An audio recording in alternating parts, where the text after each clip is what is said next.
xalayto raggan halkan taagan waxaan qabanay shir jaraa'id shirkaas jaraa'id wuxuu ku saabsanaa in labadii madaxweynaha waqtigiisu dhammaaday ka horreysay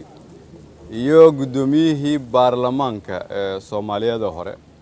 saddexdooda lagu weeraray hoteelkii ay deganaayeen iyadoo lala damacsanaa dil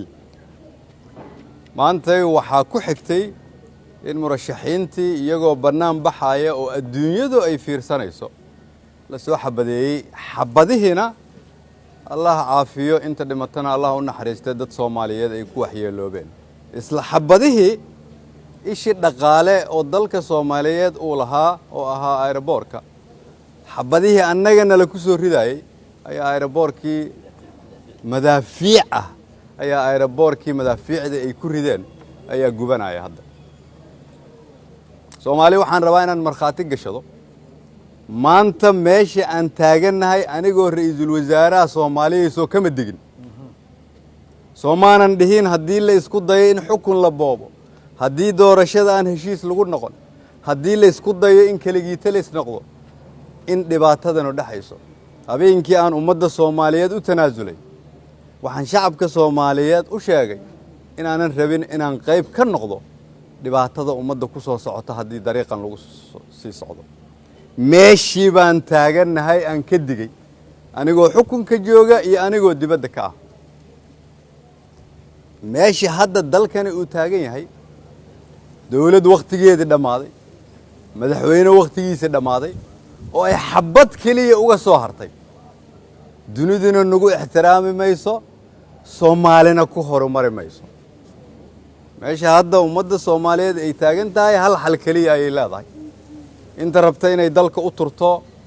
inta aan rabin in dalkanu hagaago waa inay ka hor tagto inta rabta in dalka la tarantureeyo inta rabta in ummadda Soomaaliyeed iyo dhalinyarada Soomaaliyeed ay mustaqbal waafi ah yeeshaan waa inay ka hor tagto inta aaminsan fikirkaas ka soo horjeeda dawlad goboleedyada waxaan rabaa madaxdooda inaan u sheego waa madax Soomaaliyeed oo aan waqtigii muddaxiloodkoodii dastuurku siinaya aanu dhammaan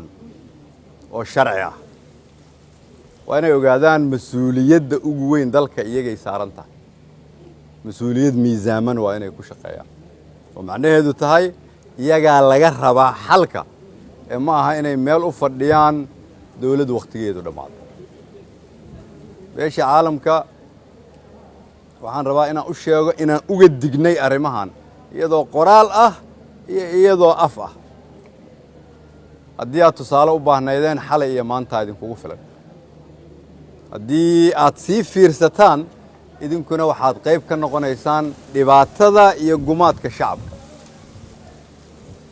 shacabka Soomaaliyeed waxaan leeyahay meel walba oo joogtaan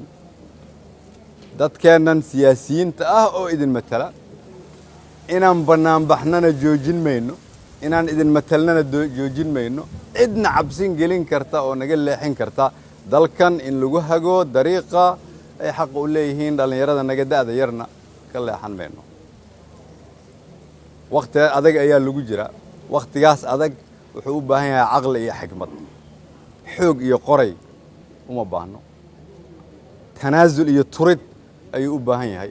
tuurmo iyo tarantureyn uma baahno sidaas daraaddeed ayaan leeyahay dadka Soomaaliyeed waxaa la soo gaaray waqtigii aan inteena badan oo xalka raadinaysa meel ka soo wada jeesan lahayn si aanu dalkani mar kale ugu noqon meeshii mugdiga ahayd u ka yimid waa mahadsantiin wassalaamu calaykum warahmatullahi wabarakatuh